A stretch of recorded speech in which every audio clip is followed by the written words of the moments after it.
1, Part 2, Part 3, and Part 4. Now look at Part 1. Part 1. First, you have some time to look at questions 1 to 4.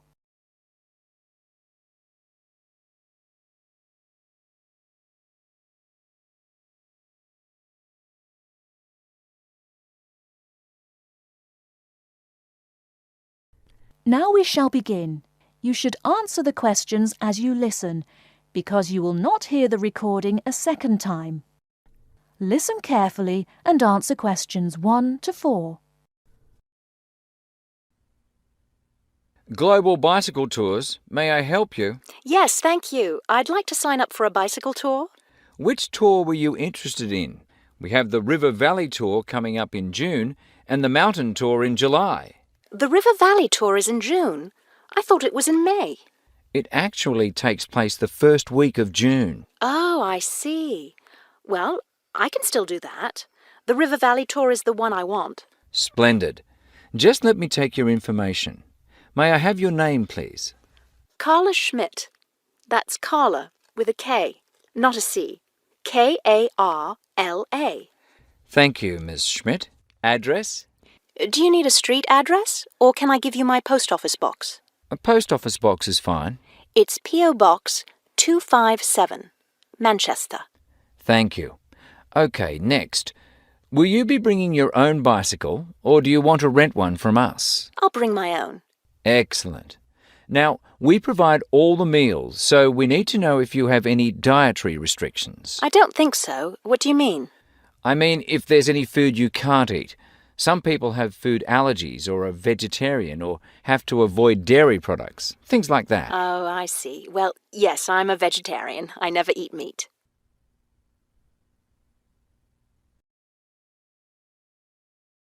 Before you hear the rest of the conversation, you have some time to look at questions 5 to 10.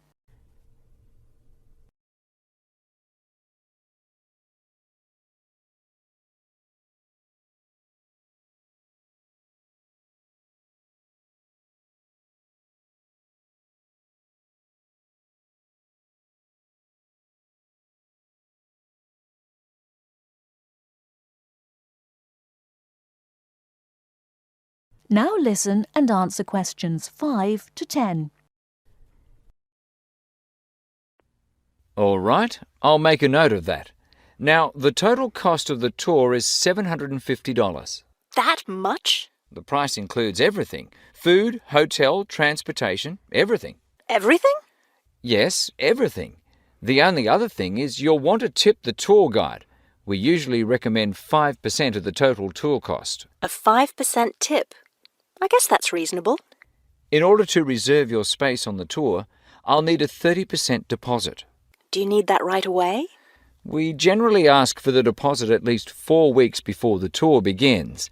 The River Valley tour begins, 6 weeks from now. So you'll need to pay the deposit in 2 weeks. I think I can do that. I wonder if you could tell me something. How will our luggage be transported? Do we carry it on our bicycles? No, you leave that to us. We have a van that carries your luggage from hotel to hotel each day, so you don't have to worry about it. Great. I have a luggage rack for my bike, but I guess I won't have to bring that. No, you won't. But there are a few items we recommend that you bring. We can't control the weather, so you should bring a raincoat or rain gear. Yes, that's a good idea. And I should have my own spare tyre too, shouldn't I? Actually, you don't need that, as our guide always carries some. And of course, you won't need maps either, since our guide has the route all planned. What about a water bottle? I'll need that, won't I? Yes, you should definitely have a water bottle. A camera would be a good idea too, since that tour goes through some very scenic areas. I have a guidebook of that area.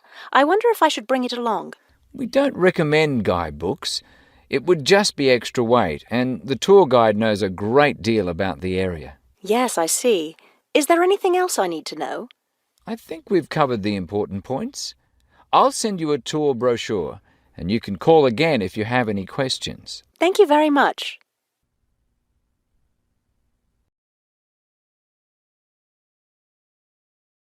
That is the end of part 1. You now have half a minute to check your answers.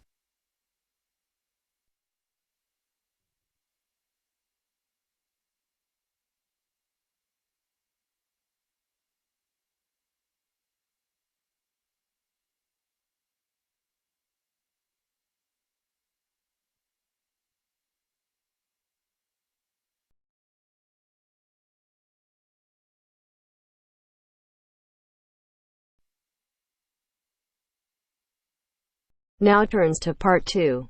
Part 2. You will hear the director of a new arts centre speaking to a group of local people who have come to hear what the new arts centre will be offering.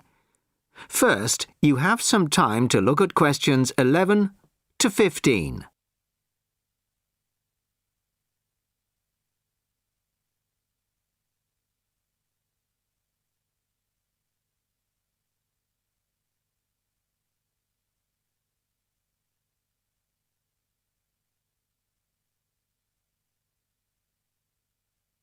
Listen carefully to the first part of the talk and answer questions 11 to 15. Well, good evening, everybody. Thank you all for turning out on this cold, wet evening. Welcome to our new art centre. I'm delighted that so many people are interested in finding out about the facilities and events that we'll be offering. I'll start with the regular evening events that we've scheduled so far. Sunday night will be film club night. Each week we'll be showing a classic film from the 40s, 50s or 60s. Films will start at 6:45 and afterwards there will be an opportunity to discuss the film in the cafe bar for anybody who'd like to. Tickets for the film will be £5, but the discussion afterwards is free, although anybody who wants to buy me a drink is welcome to do so. On Thursday evenings at 7:30, the auditorium is given over to productions by touring theatre companies. This coming Thursday, we're very excited to be welcoming Pizzazz, a drama company featuring both able-bodied and physically handicapped actors. They'll be performing a rather special version of William Shakespeare's The Tempest, featuring music and dance, as well as dialogue.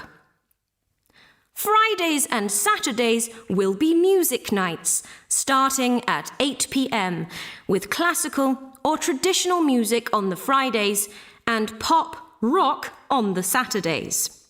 However, as the sound system hasn't yet been fully installed, these events won't be starting for another few weeks. As well as evening performances, various events will take place during the day. So far, a mothers and toddlers session has been arranged for Monday afternoons, and of course, anybody can drop in for a coffee or a sandwich. The cafe bar will be open from 11 a.m. to 3 p.m. and 6 p.m. to 11 p.m. Mondays to Fridays, and 11 a.m. to midnight Saturdays and Sundays. Lunch will be served from 12:30 till 2, and light snacks will be available all day. Of course, this programme is just the start, and we expect to be announcing many additional events in the near future. Before you hear the rest of the talk, you have some time to look at questions 16 to 20.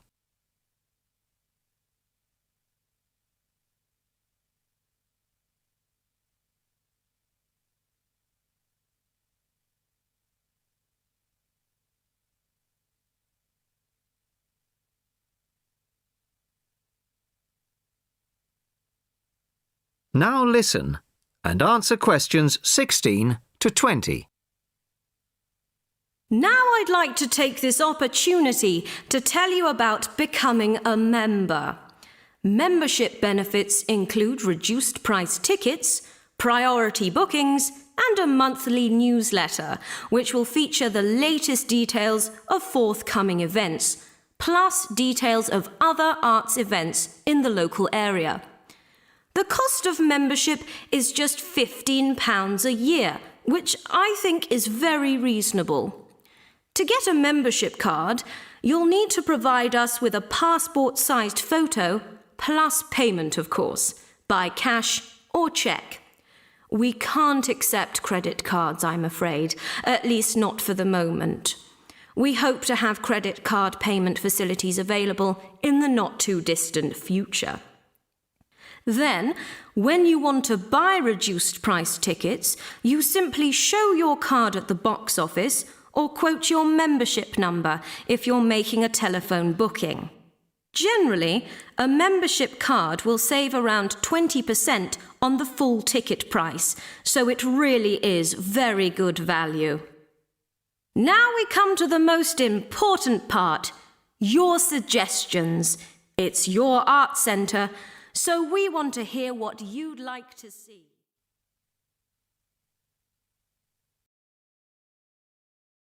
That is the end of part 2.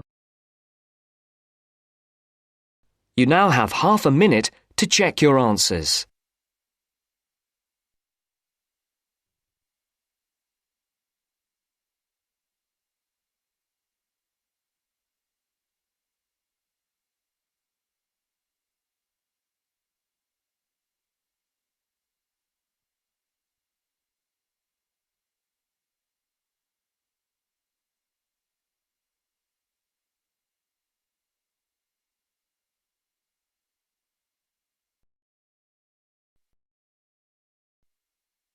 Now turns to part 3. Part 3. You are going to hear part of a lecture on some useful information for your travelling around Britain. Listen to the lecture and complete the notes below. First, you have some time to look at questions 21 to 25.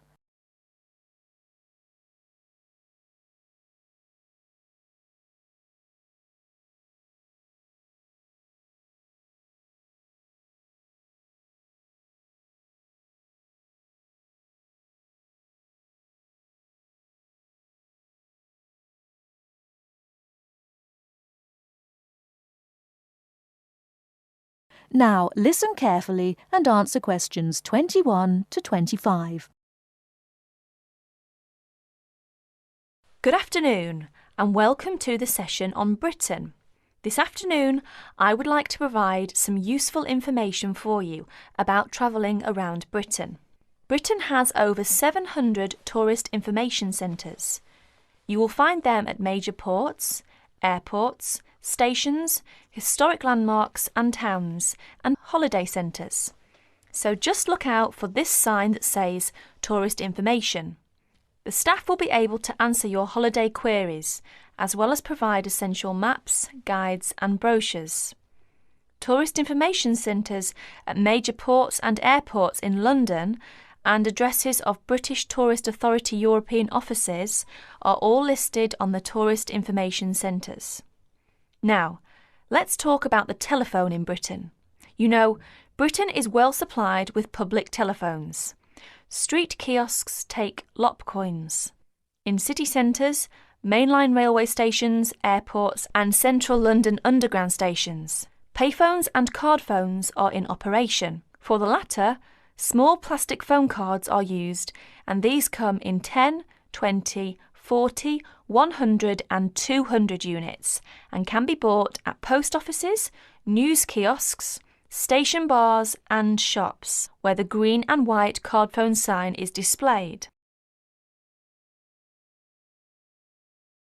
Before you hear the rest of the talk, you have some time to look at questions 26 to 30.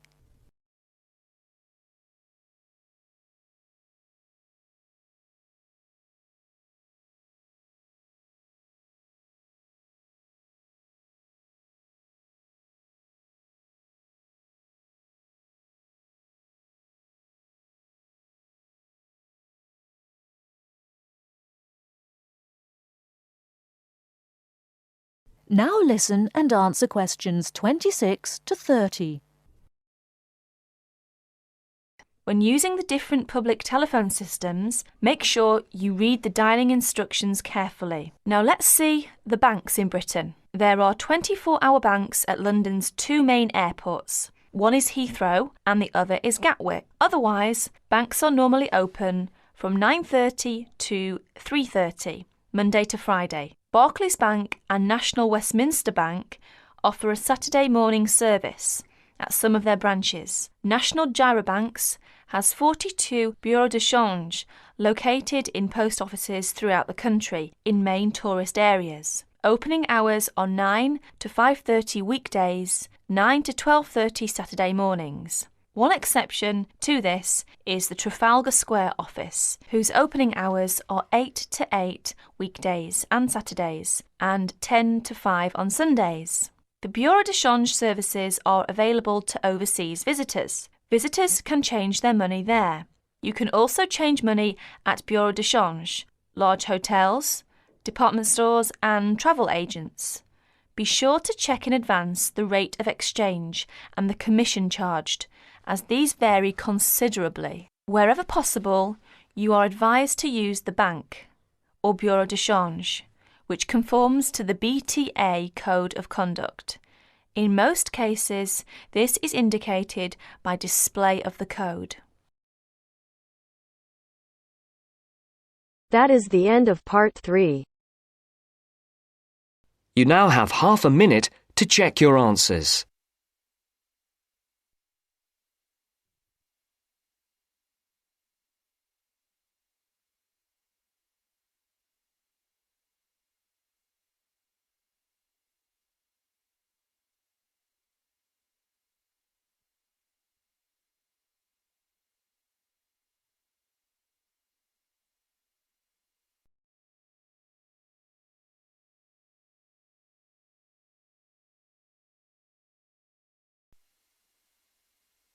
Now turns to part 4.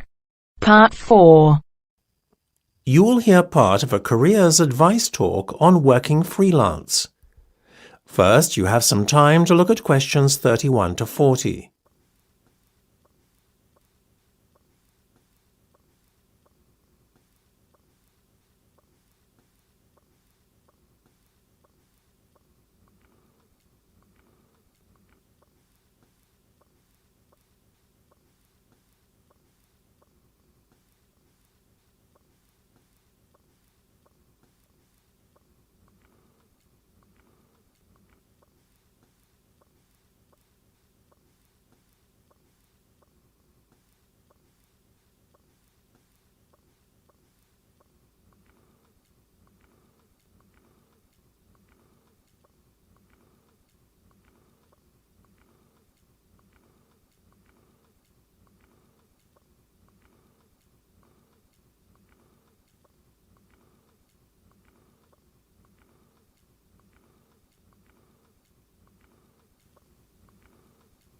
Now listen carefully and answer questions 31 to 40. Working for an employer in a 9-to-5 job has long been the accepted norm. However, this could soon be set to change. A rising level of unemployment, combined with a sense of disillusionment amongst employees with their workaday lives, is at the root of this modern-day revolution in the workplace. Now, there is a growing trend amongst people of all ages and from all walks of life to opt for freelance work rather than working for an employer. It sounds a risky option and a potentially stressful one, but on the whole, the benefits of freelancing seem to vastly outweigh those of working for someone else. In fact, recent research has shown that those who quit their jobs to work for themselves are the country's happiest and most productive workers. A study conducted by Dr. Jonathan Sapsed from Brighton University's Business School, in conjunction with the Arts and Humanities Research Council, looked at a total of 304 freelancers who were pursuing a range of professions in southern England. They found that, far from struggling to get by, many were not only doing well, but excelling in their new professions. So, What are the advantages of freelancing? Well, there are many. One of the most obvious benefits is not having to be answerable to a boss and having to face criticism or unfair demands. In addition, not being based in an office or shared workplace with competitive or difficult colleagues is another bonus. But what is probably the most attractive pull of working freelance is the freedom to determine your own work schedule. You are no longer at the mercy of a timetable dictated to you by your employer. If you have family commitments, these can easily be fitted around your working hours. Furthermore, if you have an off day one day, it's easy to make up time another day without having to face your employer's wrath when you are being less productive than usual. Those who work in creative and digital industries stand to benefit most from working freelance. In these fields, workers are at liberty to choose their ideal working location, as they are not restricted to working in a set place. It really is an ideal lifestyle that many would aspire to if they were more aware of the options available to them. Lastly, to add to an already convincing list of benefits from doing freelance work, there is the financial reward. Freelancers typically work a 38-hour week and earn a median wage of £43,000, well above the national average of £25,000, and are happier than other workers. It seems that people are now catching on to the myriad benefits that come with working as a freelancer. Currently, there are about 31 million people in work in Britain, and already 4.6 million are self-employed, thereby displaying the vitality of the freelance economy. In fact, so popular is freelancing becoming that it has even been suggested that the government needs to devise a new tax and other policies to support freelancers. Freelancing would seem to be the future of employment and the way forward. It is certainly well worth considering freelancing if you are doubtful about committing to working in a structured environment and would like more freedom and autonomy in your work. That is the end of part 4. You now have half a minute to check your answers.